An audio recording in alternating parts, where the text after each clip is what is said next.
ஈஸ்வரி, உங்ககிட்ட ஒன்னு கேட்கணும். கேளுங்க. இன்னைக்கு ஃப்ரெண்ட்ஸ் எல்லாம் கார்ல வந்திருந்தாங்க. நம்ம இந்த வீட்டுல இருக்கிறத பார்த்துட்டு வாடகை வீடான்னு கேட்டாங்க. நமக்குன்னு சொந்தமா வீடு இல்ல, கார் இல்ல, உன்னையும் வேலைக்கு அனுப்புறேன். என் மேல கோவம் இல்லையே? அட என்னங்க நீங்க, நம்ம வயசுக்கு எத்தனை பார்த்திருப்போம். சொந்தமா காரு பங்களான்னு வச்சிருந்தாதான் சந்தோஷமா இருக்க முடியுமா என்ன? இப்ப நம்ம கிட்ட சொந்தமா எதுவுமே இல்ல, ஆனாலும் சந்தோஷமா தானே இருக்கோம். காசு பணத்தை யாருகிட்ட வேணாலும் கடன் வாங்கலாங்க, ஆனா சந்தோஷமும் நிம்மதியும் நம்ம கிட்ட தாங்க இருக்கு.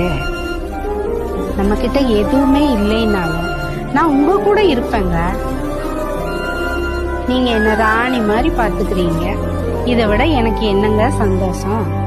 தேங்க்ஸ்.